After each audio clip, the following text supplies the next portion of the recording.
লক্ষ্মীচাপি সিরিয়ালে আজকের পর্বে আপনারা দেখতে পাবেন দীপের বাবা বারবার করে ফোন লাগায় আর ফোনটা কিছুতেই লাগে না। আর তখন বলে ফোনটা তো লাগছে না গো। তখন দীপের মা বলে যে ফোন লাগছে না তো, না তো তোমার কাছে আর কারোর নাম্বার নাই? তখন বলে আর তো কারোর নাম্বার নাই। তখন দীপের বাবার হঠাৎ করে মনে পড়ে আর বলে হ্যাঁ হ্যাঁ আছে তো, ও বলেছিল ওর ছেলের নাম্বারটা আমাকে দিয়েছিল, কিন্তু একটা কাগজে লেখা আছে সে ডায়েরিটা বা কোথায়। তখন বিতানকে ডাকে আর বলে এই বিতান শোন, খাটের তলায় দেখা তুলসুকের ওখানে একটা ডায়েরি আছে আর সেটা আমাকে নিয়ে আয়। তখন বিতান ছুটে গিয়ে সেটা নিয়ে আসে আর নিয়ে এসে তখন দেয় আর বলে ফোনটা লাগাতে বলে তাড়াতাড়ি। এদিকে ঝাঁপি চলে এসেছে কাঁসার ঘরে আর তখন কাঁসাইকে বলছে শুনো একটা কথা বলি, তুমি একদম মন খারাপ করো না, হ্যাঁ ওদেরকে যেমন আমি নাকে ডোকাতে চলে এসেছি হাতে প্রণাম করে এসব করে, তখন ওইভাবেই তোমাকে আমি বাড়ি থেকে নিয়ে যাবো, হ্যাঁ সবাইকে সামনে দিয়ে এইভাবে হাতটা ধরবো আর তোমাকে নিয়ে আমি ছুটে পালিয়ে যাবো। তুমি একদম চিন্তা করো না গো, মন খারাপ করছো কেন? তখন বলো ওদিকে সব কিছু নীলু ঠিকঠাক করতে পেরেছে তো, ও বাড়ি থেকে পালাতে পেরেছে তো? তখন বলে হ্যাঁ গো, ও আমাকে ফোন করেছিল, বাড়ি থেকে পালিয়ে গেছে। অন্যদিকে দেখা যায় যে নীলুর ঘরে নীলু বোন যায় আর ছোট ভাইকে ডাকে আর বলে ছোট ভাই তো চা নেই। তখন চায়ের কাপটা রাখলে দেখতে পায় একটা চিঠি আর সেই চিঠিটা পড়তে পড়তে ওর মাকে চিৎকার করে ডাকে আর ও মা আসে। তখন বলে কী হয়েছে মা? ছোট ভাই বাড়ি থেকে পালিয়েছে, দেখো চিঠিটা পড়ো। তখন ওর মা চিঠিটা পড়ে আর সেই চিঠিতে লেখা আছে যে মা আমি চলে গেলাম, আমি কখনোই কোনো মেয়েকে বিয়ে করতে পারবো না, আমি কাঁসাইকে বিয়ে করবো। আর যদি তোমাদের মেনে নিতে ইচ্ছা হয় তাহলে কাঁসাইকে সঙ্গে করে মেনে নিও আমাকে, আর না হলে আমাকে তেজ্যপুত্র করো। আর তখন ওর মা ওই কথাটা শুনে চঞ্চলকে ডাকে আর চঞ্চল এসে তখন ওই চিঠিটা পড়ে। তখন অন্য আবারও ওর বৌদিকে ডাকতে থাকে। তখন ওর বৌদি আসলে বলে কী হয়েছে, তোদের ছোট ভাই পালিয়েছে। তখন ওর মা বলে ওই কাল লেখানি আমার ছেলেটাকে নিয়ে বাড়ি থেকে পালিয়েছে। তখন চঞ্চল বলে আমি সরকার বাড়িতে লাশ ফেলে দেবো মা, বলে সেখান থেকে চলে যেতে গেলে ওর মা বলে না চঞ্চল যাবে না, তুই কিছুতেই ওকে আনতে পারবি না, কারণ নীলু কোনো হাতের বাইরে চলে গেছে, একমাত্র আমি পারি যদি ওকে আনতে, তাই বলছি তুই কোথাও যাবি না, আমি ঠিক আনার ব্যবস্থা করছি, ওকে ফোনটা লাগা এই বলে। আর তখন চঞ্চল বলে কেন মা? তো হ্যাঁ ফোনটা লাগা, আমি যা করে পারবো তাকে আনবো, আমি একমাত্র জানি ওকে কীভাবে আনতে হবে, বলে ফোনটা লাগাতে বলে। এদিকে কাঁসার ঘরে আসে ওর দিদিটা। তখন বলে যে কি গো এবার একটু মন খারাপ ভালো হয়েছে তো? বৌদিকে কাছে পেয়ে বাবা ননদ বৌদির কি প্রেম গো। তখন বলে দেখো না আমার দিদিটা কোথাও আমি মন ভালো করতে পারলাম, শুধু বলছি ওই গুন্ডাটার জন্য আমার মান সম্মান চলে গেছে, আমি বাড়ি থেকে বেরোতে পারবো না, আমি কারোর সঙ্গে হাসি ফুর্তি করে কথা বলতে পারবো না, এসব বলে। তখন ঝাঁপি বলে দিদি একমাত্র তুমি পারো আমার দিদির মনটা ভালো করতে। তখন বলে আমি তো, হ্যাঁ তো কী করে, এখানে কোথাও কি জায়গা আছে যে কাছের ভিতরে যে ওকে নিয়ে একটু ঘুরে আসবো, মনটা ভালো হবে? তখন বলে হ্যাঁ আছে তো, আমাদের বাড়ির সামনে একটা সুন্দর পার্ক আছে। তখন ঝাঁপি কাঁসাকে বলে চলো আমরা দুজনে পার্কে গিয়ে একটু ভালো করে বসে আলাপ আলোচনা করে গল্প করি। তখন কাশি বলে না আমি কিছুতেই যাব না ওখানে, আমার মন ভালো নাই রে, আমি যাব না। তখন ও দিদিটা বলে কেন যাবে না, যাও না, তোমার বৌদির সঙ্গে একটু গিয়ে ঘুরে এসো, ভালোই তো, ঝাঁপি তোমাকে নিতে এসছে কত ভালোবেসে, ওর সঙ্গে যাও, দেখবে তোমার মনটা সত্যি খুব ভালো হয়ে যাবে।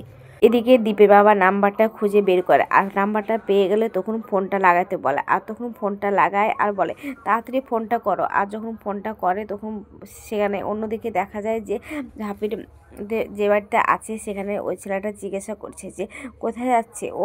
তখন বলে যে ও একটু বেড়াতে নিয়ে যাচ্ছে আর ওটা হচ্ছে আমাদের লোক চেনাশোনা, কিছু হবে না যেতে দাও। তখন ওখান থেকে বেরিয়ে পড়ে আর বাইরে আসে আর তখন বলে একটু কাকিমা একটু বাইরে থেকে ওকে ঘুরে নিয়েছি, ঠিক আছে, ওর মনটা ভালো নেই তো।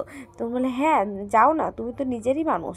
তখন ওই ছেলেটা বলে মা এটা কি ঠিক হয়েছে? ওরা তো বলেছে বাড়ি থেকে বের করতে বারণ করেছে, চোখে চোখে রাখতে। তখন বলে হ্যাঁ অন্য লোকের সঙ্গে বলেছি, কিন্তু বাড়িরই তো বউ মা ওদের, তাহলে ওর সঙ্গে গেলে তো কোনো অন্যায় না, যখন ওদের বাড়ির মানুষ আসবে তখন ওরা চোখে চোখে রাখবে, আর যখন ওরা চলে যাবে তখন আমরা চোখে চোখে রাখবে।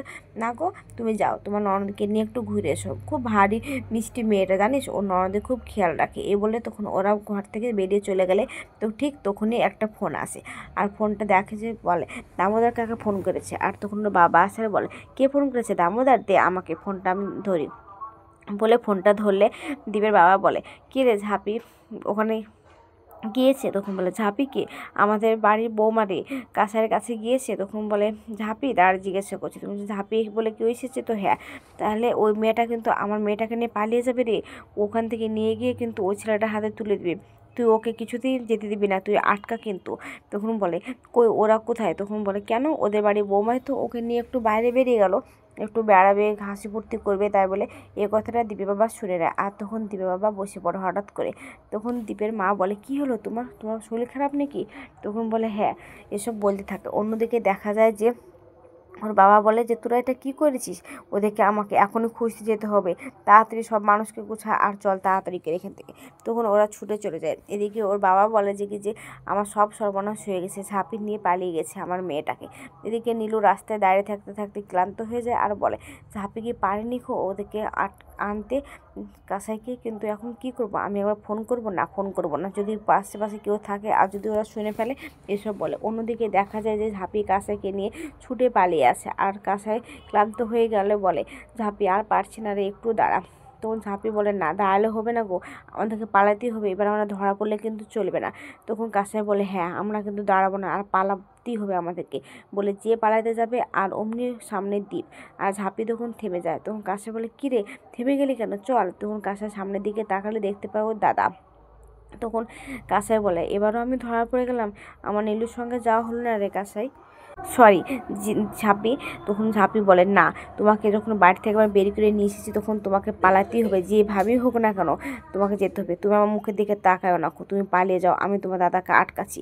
তখন ওর দাদা কাছের হাত ধরতে গেলেই অমনি বলে, অমনি পেছন দিক দিয়ে ছুটতে পালিয়ে যায়। আর তখন দীপকে চাপড়ে ধরে ঝাঁপি। আর তখন বলে ঝাঁপি তুই ছাড়, ও চলে যাচ্ছে।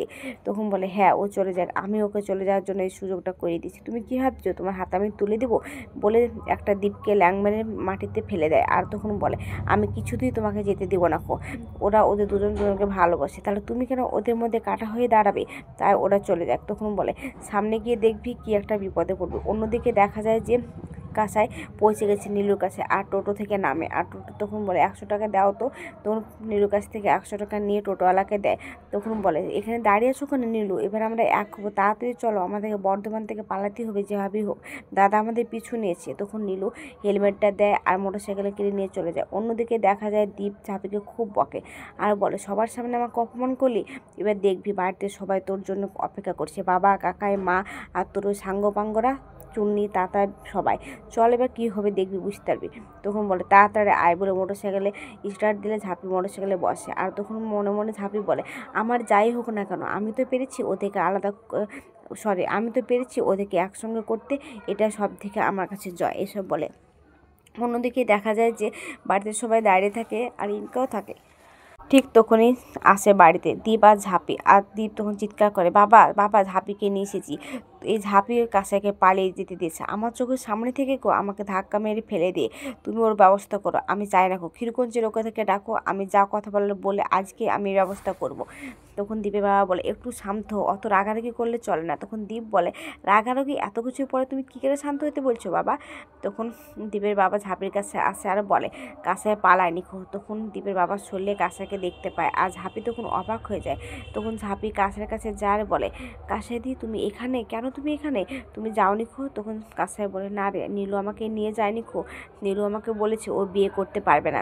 এই কথাটা বলতে কাসাই ভাবছে যে নীলু আমাকে মোটরসাইকেলে কেড়ে নিয়ে এলো, আর আমি বলছি বাড়ির সামনে কেন তুমি আসলে, এটা তো আমাদের বাড়ি। তখন বলে হ্যাঁ, যেখানে নিয়ে আসার কথা আমি সেখানে নিয়ে এসেছি, তুমি মোটরসাইকেল থেকে নামো, আমি তোমাকে সব বলছি। তখন মোটরসাইকেল থেকে কাসাই নামলে নীলু বলে তোমাকে নিয়ে আমি পালাতে পারবো না তখন কাসাই বলে মানে তুমি কি বলছো, এটা তো হ্যাঁ, আমি বলছি যে তোমাকে আমি বিয়ে করতে পারবো না তুমি বাড়ি চলে যাও, আর পারলে আমাকে তুমি ভুলে যাও, এসব কথা আমাকে বলেছে, বলে নীলু সেখান থেকে চলে গেছে। এদিকে ঝাঁপি বলে তুমি কি বলছো, এটা তো হ্যাঁ, হ্যাঁ রে, আমি ঠিকই বলেছি, ও আমাকে রেখে ওখান থেকে চলে গেছে, তাই আমি বাড়ির দিকে চলে এসেছি, এসব বলে। তখন ওদিকে দীপ বলে দেখলি ওই ছেলেটাকে আমি কেন বিশেষ করিনি, ওই ছেলেটা 1 নম্বর খতরনাক, আমার বোনকে কখনো ভালোবাসতে পারে না, আমার বোনকে ঠগাইছে আর ঠগিয়ে সেখান থেকে চলে গেছে। আগাম পর্বে দেখতে হবে যে ঝাঁপিকে খুব বকাবকি করছে দীপ। আর তখন ঝাঁপি বলছে না, এটা কিছুতেই হতে পারে না কেন যে নীলুদা এরকম করলো, আমি নীলুদার ব্যবস্থা করব। এদিকে আমার দিদিটা কান্না করে মরবে আর ওদিকে ও রাজত্ব করবে, আমি ওর বাড়িতে যাব। এদিকে দেখা যায় যে ঝাঁপি চলে গেছে নীলুদার বাড়িতে। আর চঞ্চল তখন বলে তুই এখানে কি করতে এসেছিস তখন ওর মা বলে আমার ছেলেটাকে কোনো মতে আমি ওই বিষাক্ত সাপের কাছ থেকে বের করে এনেছি, তোমাকে আমি কিছুতে ওর সঙ্গে কথা বলতে দেবো না। তখন ঝাঁপি বলে, আমার দিদিটা ওদিকে লুটিয়ে মরছে কান্না করে, আর এদিকে তোমার ছেলে রাজত্ব করছে, আমি কিছুতেই করতে দেবো না।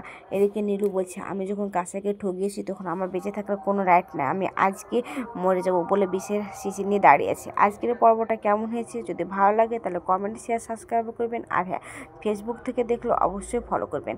আর যদি আমি কোনো জায়গাতে ভুল ত্রুটি বলে থাকি তাহলে আমাকে ক্ষমা করে দেবেন। আর কোন কোন সিরিয়ালে আপডেট পেতে চান অবশ্যই আমাকে বলবেন।